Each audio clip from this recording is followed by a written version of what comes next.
Good morning, welcome to mega nine TV. నా పేరు రహీం. ముందుగా హెడ్లైన్స్ చూద్దాం.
రైట్, ఇక డీటెయిల్స్ చూస్తే ఏపీ లిక్కర్ కేసులో కొనసాగుతున్న సిట్ తనిఖీలు. A32 నిందితుడి కుమారుడి కంపెనీలో సోదాలు. హైదరాబాద్లోని 5 ప్రాంతాల్లో తనిఖీలు.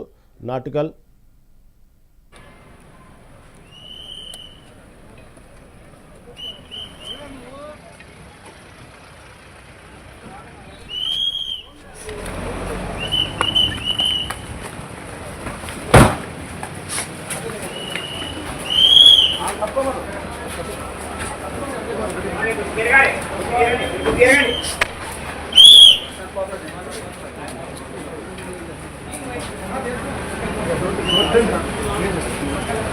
ఏం కాదు.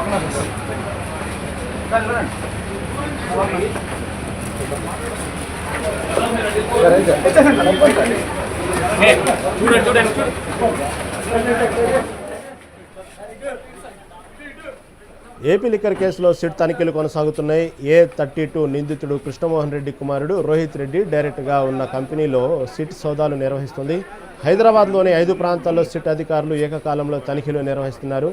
నాటికల్, ఐబాట్, స్కూబీ ల్యాబ్స్, క్రిస్టల్, ఎక్విస్క్వేర్ కంపెనీలో సిట్ అధికారులు తనిఖీలు నిర్వహిస్తున్నారు. ఇప్పటికే అరెస్టుల పర్వం మొదలైన మద్యం కుంభకోణం కేసులో మరికొంతమందికి నోటీసులు ఇచ్చేందుకు సిట్ అధికారులు రంగం సిద్ధం చేశారు.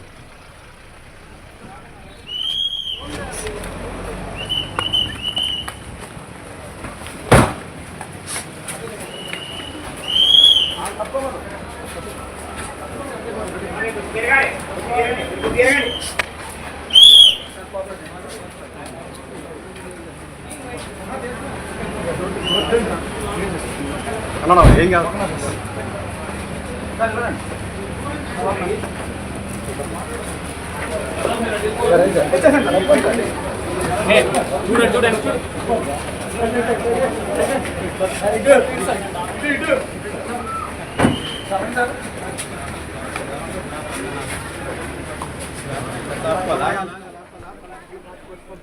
ఏపీ లిక్కర్ కేసులో సిట్ తనిఖీలు కొనసాగుతున్నాయి.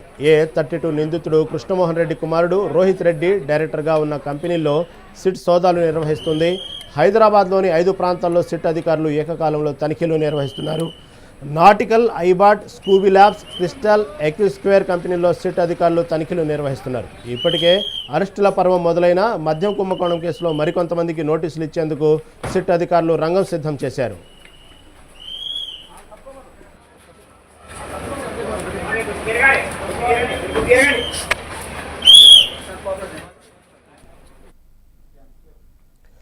ప్రధాని నరేంద్ర మోదీ అధ్యక్షతన ఇవాళ కేంద్ర మంత్రివర్గం సమావేశం కానుంది. ఆపరేషన్ సింధూర్ నేపథ్యంలో కేంద్ర కేబినెట్ భేటీకి ప్రాధాన్యం సంతరించుకుంది. కాల్పుల విరమణ తదుపరి పరిణామాలపై కేబినెట్లో కీలక నిర్ణయాలు తీసుకునే అవకాశం ఉంది. మరోవైపు విదేశాంగ పార్లమెంటరీ స్థాయి సంఘం సభ్యులకు ఆపరేషన్ సింధూర్ వివరాలను కేంద్రం నివేదించనుంది. ఈ నెల 19న పార్లమెంటరీ స్థాయి సంఘం కమిటీ చైర్మన్ శశి థరూర్ అధ్యక్షతన సమావేశం జరగనుంది.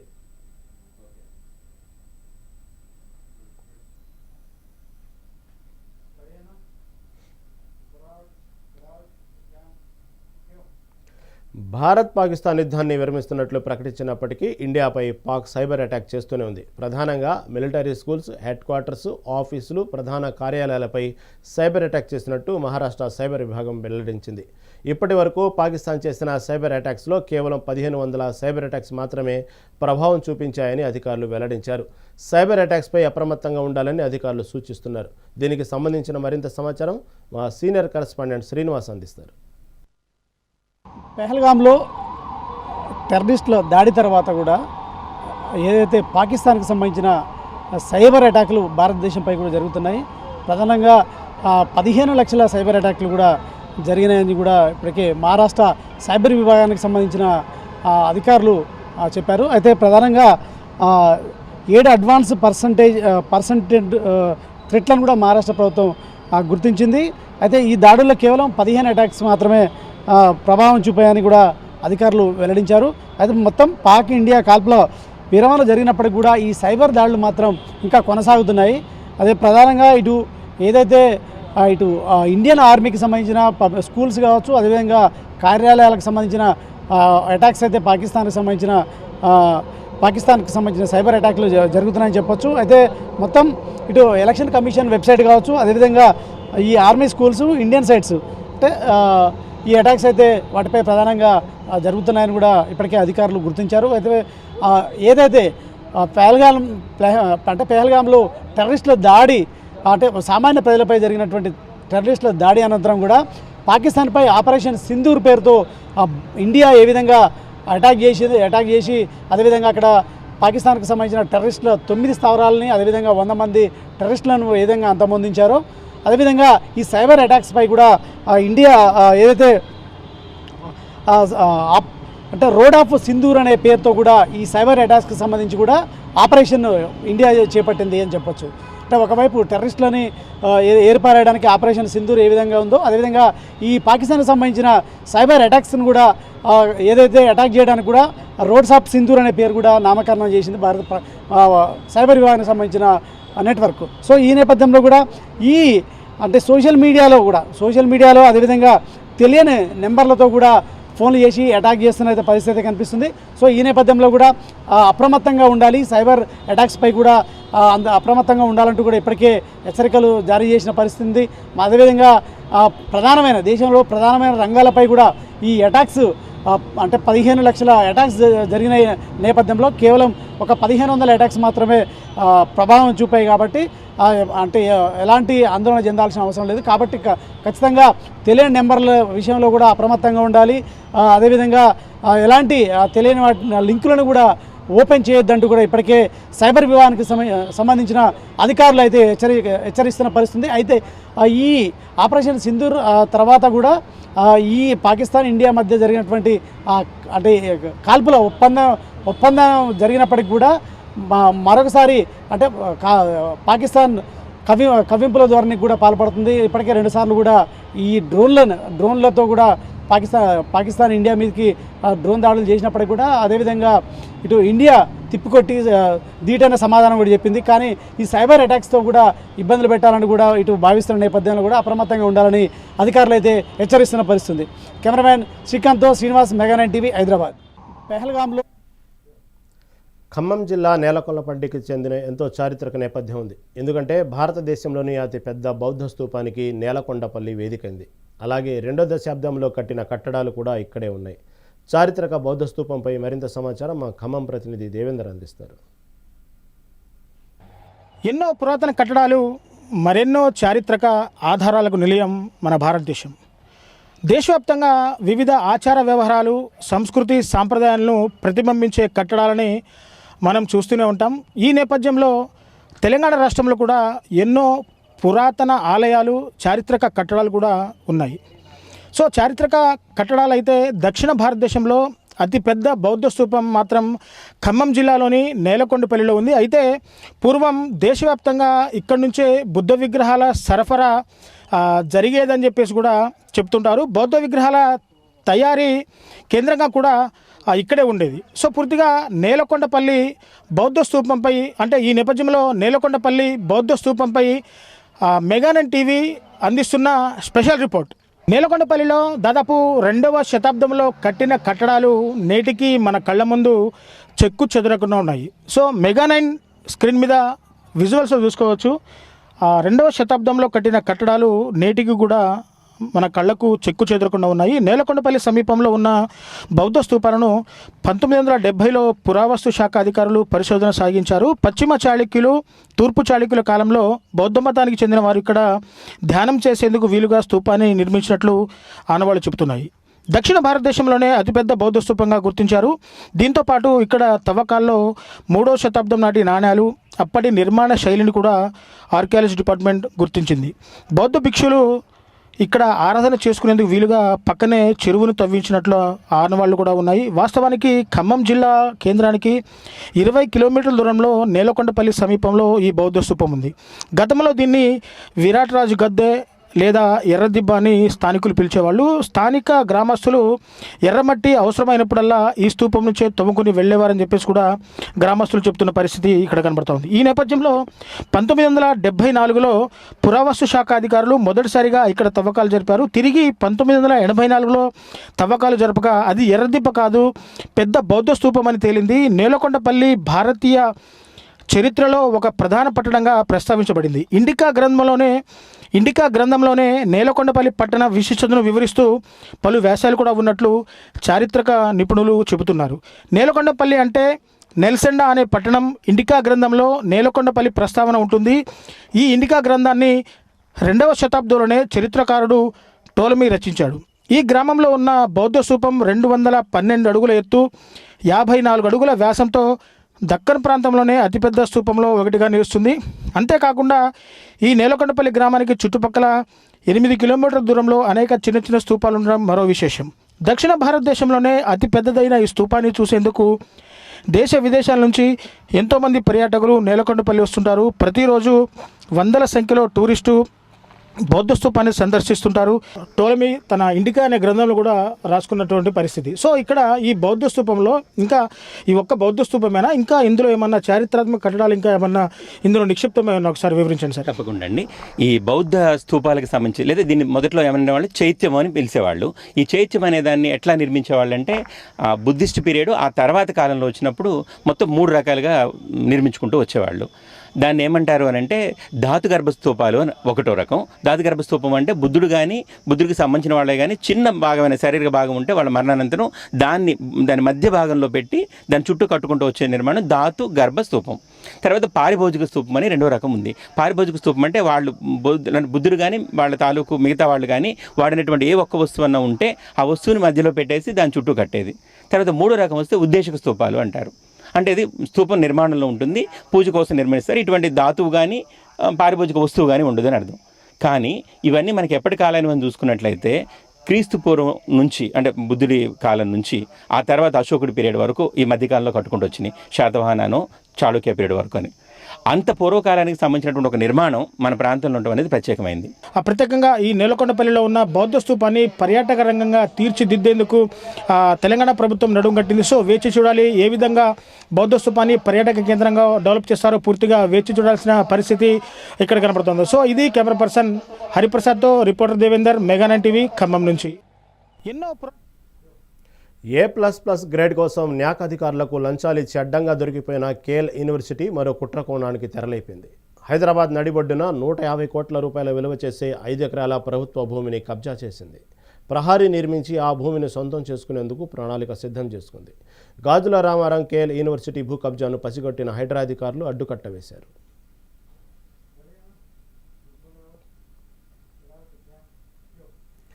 A++ కేటగిరీ తెచ్చుకునేందుకు గుంటూరు కేఎల్ యూనివర్సిటీ అడ్డదారులు వెతుక్కుంది. న్యాక్ అధికారులకు డబ్బు, బంగారం, ఖరీదైన ఎలక్ట్రానిక్ వస్తువులను ఎరచూపింది. ఎంత పక్కాగా ప్లాన్ చేసినా చివరకు దొరికిపోయింది. అయితే ఈ తంతు పసిగట్టిన యూనివర్సిటీ అధికారులు ఏసీబీ చెప్పడంతో అందరూ దొరికిపోయారు. యూనివర్సిటీ చైర్మన్ కోనేరు సత్యనారాయణ ముందస్తు బెయిల్ తీసుకుంటే వైస్ ప్రెసిడెంట్తో పాటు 10 మందిపై ఏసీబీ కేసులు నమోదు చేసింది.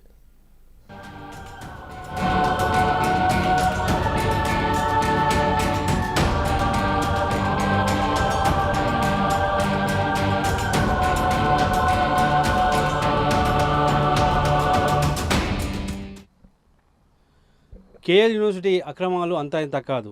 ప్రభుత్వ భూమిని కబ్జా చేసి తాము సొంతం చేసుకునే ప్రయత్నం చేసినారు కేఎల్ యూనివర్సిటీ. ఇప్పుడు మనం వాళ్ళు కబ్జా చేసినటువంటి ప్రాంతంలో ఉన్నాము. వాళ్ళు కబ్జా చేసినటువంటి ప్రాంతాన్ని మొత్తాన్ని ఒక 5 ఎకరాల ల్యాండ్ని వాళ్ళు కబ్జా చేసుకోవడం జరిగింది. ఈ కబ్జా చేసుకోవడం కూడా పకడ్బందీగా జరిగింది. ఇక పకడ్బందీలో పూర్తిగా మనం చూడొచ్చు. ఏదైతే రాళ్లతో గ్రానైట్ రాళ్లతో చుట్టూ కాంపౌండ్ వాళ్ళు నిర్మించుకుని పూర్తిస్థాయిలో కబ్జా చేసుకునే ప్రయత్నం చేసినారు. అంటే దీనికి అధికారులు సైతం కూడా వారికి వత్తాసు పలకడం జరిగింది. స్థానికంగా ఉన్నటువంటి కుత్బుల్లాపూర్ ఎంఆర్ఓ పూర్తిస్థాయిలో సహకరించినట్టుగా మనకు తెలుస్తోంది. ప్రధానంగా ఈ ఒక ల్యాండ్ యొక్క విలువ దాదాపు 150 నుంచి 200 కోట్ల వరకు విలువ చేస్తుందని అంచనా వేస్తున్నారు అధికారులు. అయితే ఏదైతే అంటే అక్రమాలకు పాల్పడుతున్న కేఎల్ యూనివర్సిటీ యొక్క ఆగడాలను గుర్తించినటువంటి హైడ్రా యాక్షన్లో దిగి పూర్తిస్థాయిలో దాన్ని నీలమట్టం చేసింది. వాళ్ళు ఒక బోర్డు కూడా ఏర్పాటు చేశారు. ఈ బోర్డు ప్రకారంగా చూస్తే రాజీవ్ స్వగృహకు 2009లో ఈ యొక్క భూమిని అందించినట్టు వాళ్ళకి ఇచ్చినట్టుగా నోటీసులో వ్యక్తపరచడం జరుగుతుంది. అయితే 15 ఎకరాల 30 గుంటల ల్యాండ్ను రాజీవ్ స్వగృహకు ఇచ్చినట్టుగా రికార్డు ద్వారా హైదరాబాద్ తెలియజేస్తున్నారు. అదేవిధంగా దీంట్లో ఈ ల్యాండ్తో పాటు దాదాపుగా దీంట్లోనూ ఒక 5 ఎకరాల ల్యాండ్ని కేఎల్ యూనివర్సిటీ అనేది తనకు సొంతం చేసుకునే ప్రయత్నం చేసింది.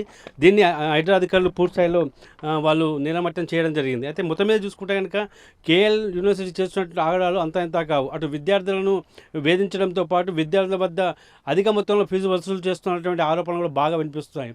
అదే అటానమీ యూనివర్సిటీ పేరు మీద వాళ్ళు చేస్తున్నటువంటి ఏదైతే ఆగడాలు ఉన్నాయో ఆగడాలన్నిటి కూడా ఇప్పటికే అనేకమైనటువంటి విచారణలను ఎదుర్కొంటుంది కేఎల్ యూనివర్సిటీ.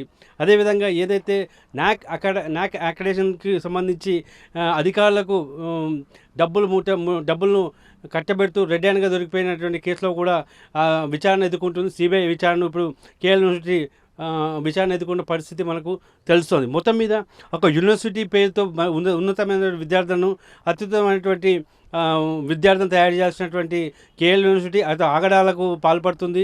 అది విద్యార్థులకు మంచి విషయాలను బోధించాల్సినటువంటి ఏదైతే యూనివర్సిటీ ఉంటుందో ఆ యూనివర్సిటీ హద్దులు మీరి తన కబ్జాను ప్రభుత్వ భూమిని కబ్జా చేయడమే కాదు, స్థానికంగా ఉన్నటువంటి వాళ్ళందరినీ కూడా కొంత ఎవరైతే ఈ ల్యాండ్ గతంలో ఉన్నటువంటి బాధితులను కూడా వాళ్ళని పూర్తిగా ఇబ్బందులు పాలు చేసినట్టుగా కూడా మనకు సమాచారం అందుతుంది. మొత్తం మీద చూసుకుంటే కనుక ఈ ల్యాండ్ విలువ దాదాపు 150 నుంచి 200 కోట్ల వరకు ఉంటుందనేటువంటి అధికారులు అంచనా వేస్తున్నారు. మొత్తం మీద చూసుకుంటే కేఎల్ యూనివర్సిటీ మీద ఉన్నటువంటి ఆరోపణలు ఇప్పటికే ఎక్కువవుతున్నాయి. దీనిపైన అధికారులు కూడా కొరడా జులిపిస్తున్నారు. దీనిపైన పూర్తి స్థాయిలో చర్య తీసుకునేందుకు అధికారులు సమాయత్తం అవుతున్న పరిస్థితి మనకు తెలుస్తూ వస్తుంది. అయితే ప్రధానంగా కేఎల్ యూనివర్సిటీకు విద్యార్థుల వద్ద నుంచి అధిక మొత్తంలో ఫీజులు వసూలు చేయడము, అదే యూనివర్సిటీలో గతంలో చాలామంది విద్యార్థులు పూర్తిగా మానసిక శోభకు గురైనటువంటి అంశాలు కూడా తాజాగా వెలుగులోకి వస్తాయి. కొంతమంది విద్యార్థులు కూడా ఆత్మహత్య యత్నానికి ప్రయత్నించినట్టుగా కొంత సమాచారం అంతా ఉంది. మొత్తం మీద చూసుకుంటే ఈ యొక్క కేఎల్ యూనివర్సిటీ చేస్తున్నటువంటి ఆగడాలకు ఖచ్చితంగా అడ్డుకట్ట వేయాల్సిన అవసరం ఉందని అందరూ భావిస్తున్నారు. ఇక హైదరాబాద్ గాజుల రామారం కేఎల్ యూనివర్సిటీ యాజమాన్య వ్యవహారం మరింత దారుణంగా ఉంది. యూనివర్సిటీ పేరుతో ప్రభుత్వ భూమికి ఎసురు పెట్టారు. 2009లో అప్పటి ప్రభుత్వం రాజీవ్ స్వగృహకు అప్పగించిన 15 ఎకరాల 30 గుంట భూమిలో తమకు అనుకూలంగా ఉండేలా 5 ఎకరాలను దర్జాగా కబ్జా చేశారు. ఈ విషయం తెలుసుకున్న హైడ్రా అధికారులు కబ్జా భూమిలో కట్టిన కట్టడాలను కూల్చేశారు.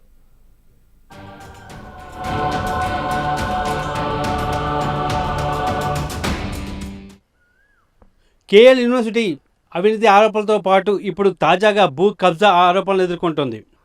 అటు సిబిఐ అధికారులు వారిపైన అరెస్టులు కొనసాగిస్తుంటే ఇక్కడ హైడ్రా అధికారులు వాళ్ళ ఆగడాలకు అడ్డుకట్ట వేశారు. తమ యూనివర్సిటీని ఏ గ్రేడ్గా మార్చేందుకు నాక్ అధికారులకు లంచం ఇచ్చినటువంటి ఆరోపణలు ఎదుర్కొంటున్నటువంటి కేఎల్ యూనివర్సిటీలో పనిచేస్తున్న సిబ్బందిని ఇప్పటికే సిబిఐ 10 మందిని అరెస్ట్ చేసింది. KL university chairman Satyanarayana bail తీసుకొని ఆరోపణల పర్వంలో కొనసాగుతూ ఉన్నారు. కెమెరా పర్సన్ మహేష్తో కలిసి మెగా 9 న్యూస్ కోసం యాదగిరి రోడ్, గాజుల రామారం. హైదరాబాద్లోని చారిత్రక చౌహముల్లా ప్యాలెస్లో మిస్ వరల్డ్ పోటీదారులు సందడి చేశారు. నిజాం వంశస్థుల రాజసింహాసనాన్ని, సైనిక సామాగ్రిని ఆసక్తిగా తిలకించారు. ఈ చారిత్రక కట్టడంపై ఇతర నిర్మాణాలపై తెలంగాణ ప్రభుత్వం రూపొందించిన వీడియోను సుందరిమణులు తిలకించారు. 72వ మిస్ వరల్డ్ పోటీదారులకు తెలంగాణ ప్రభుత్వం విందు ఏర్పాటు చేసింది. హైదరాబాద్ వంటకాలను అందగత్తెలో రుచి చూశారు. హిందుస్థానీ షహనాయి సంగీత వాయిద్యంలో ముద్దుగుమ్మలు మైమరిచిపోయారు. పాతబస్తీ సంస్కృతి సంప్రదాయాల నృత్య రీతులతో మిస్ వరల్డ్ పోటీదారులకు స్థానిక మహిళలు ఆహ్వానం పలికారు.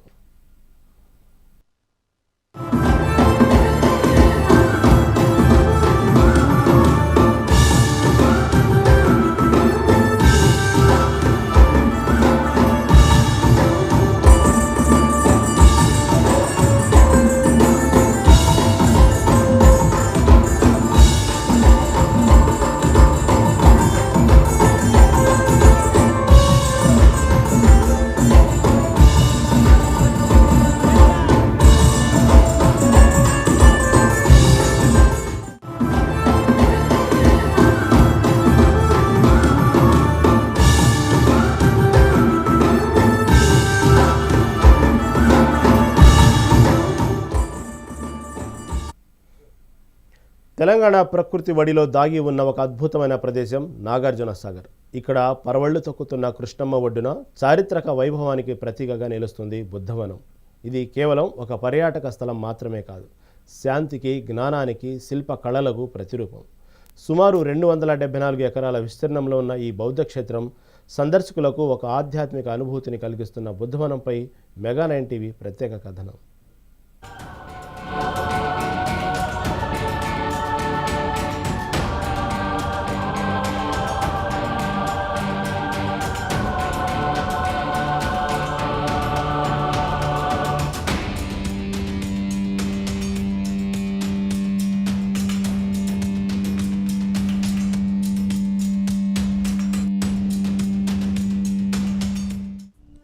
అంతర్జాతీయ బౌద్ధ ఖ్యాతిని ప్రతిబింబించేలా తెలంగాణలో 274 ఎకరాల్లో నిర్మించిన బుద్ధవనం ప్రపంచ దేశాలను ఆకర్షిస్తోంది.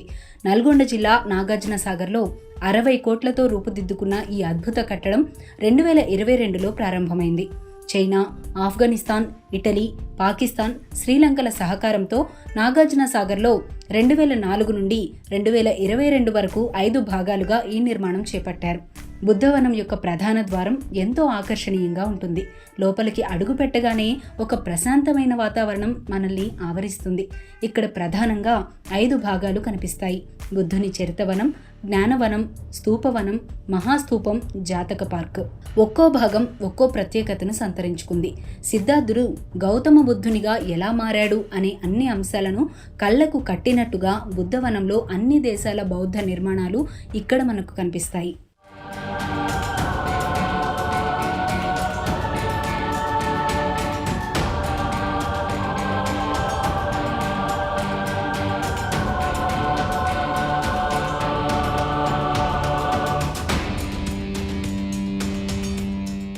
మొదటగా మనం మహాస్తూపం గురించి మాట్లాడుకుందాం.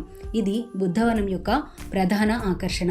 భారీ గుమ్మటం ఆకారంలో నిర్మించిన ఈ స్తూపం శాంతికి చిహ్నంగా నిలుస్తుంది. దీని చుట్టూ ప్రదక్షిణ మార్గం ఉంటుంది. స్తూపం లోపల బుద్ధుని అవశేషాలు మరియు బౌద్ధ కళాఖండాలు భద్రపరచబడి ఉన్నాయి. విద్యుత్ దీపాల వెలుగులో ఈ స్తూపం మరింత మనోహరంగా కనిపిస్తుంది. అక్కడ నిలబడితే ఒక రకమైన దివ్యమైన అనుభూతి కలుగుతుంది.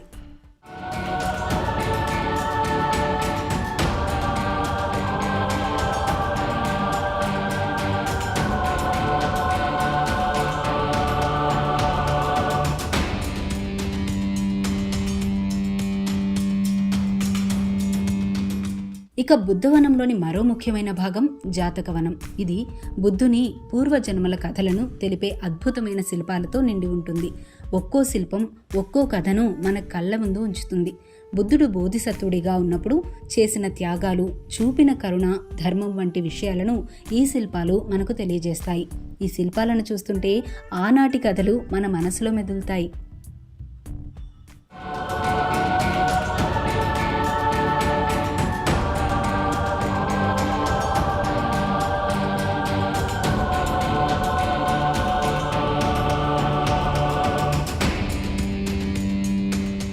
ఇక బుద్ధుని జీవితంలోని ముఖ్య ఘట్టాలను తెలిపే విధంగా రూపొందించబడిన బుద్ధ చరితవనం కూడా ఎంతో విశేషమైనది. ఆయన జననం నుండి జ్ఞానోదయం వరకు, ధర్మ ప్రచారం నుండి పరినిర్వాణం వరకు జరిగిన ముఖ్యమైన సంఘటనలను ఇక్కడ శిల్పాల రూపంలో చూడవచ్చు. ఈ శిల్పాలు బుద్ధుని జీవితంలోని కీలకమైన విషయాలను మనకు వివరిస్తాయి. ఇవే కాకుండా బుద్ధవనంలో ధ్యానం చేసుకోవడానికి ప్రత్యేక మందిరాలు, బౌద్ధ సన్యాసుల కోసం ఆశ్రమాలు కూడా ఉన్నాయి. ఆచార్య నాగార్జునుని భారీ విగ్రహం సందర్శకులను విశేషంగా ఆకర్షిస్తుంది. చుట్టూ పచ్చని తోటలు, ఆహ్లాదకరమైన నీటి కొలనులు ఈ ప్రదేశానికి మరింత అందాన్నిస్తాయి. ఇక్కడ సేద తీరుతుంటే మనసుకు ఎంతో ప్రశాంతత లభిస్తుంది. బుద్ధవనానికి చారిత్రక ప్రాధాన్యత కూడా ఎంతో ఉంది. నాగార్జున కొండ ప్రాంతం ఒకప్పుడు గొప్ప బౌద్ధ క్షేత్రంగా విలసిల్లింది. ఇక్కడ అనేక బౌద్ధ స్తూపాలు, విహారాలు వెలుగులోకి వచ్చాయి. వాటి అవశేషాలను బుద్ధవనంలోని మ్యూజియంలో మనం చూడవచ్చు. ఈ ప్రాంతం యొక్క గొప్ప బౌద్ధ వారసత్వాన్ని ఈ ప్రదర్శనలు మనకు తెలియజేస్తాయి.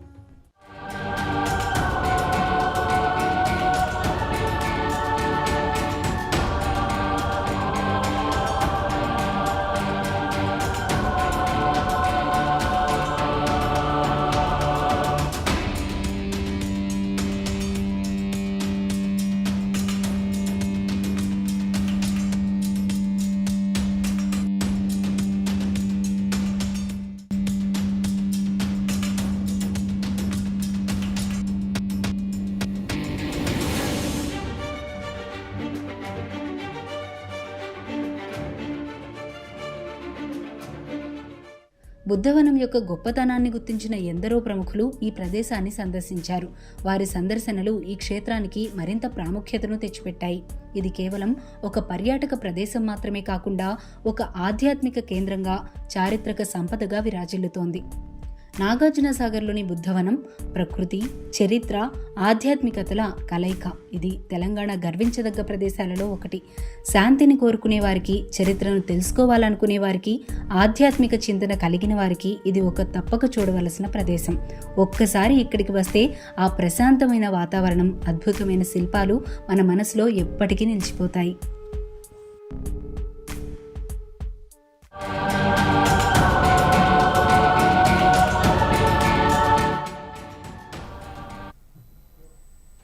ఇవి ఇప్పటివరకున్న అప్డేట్స్.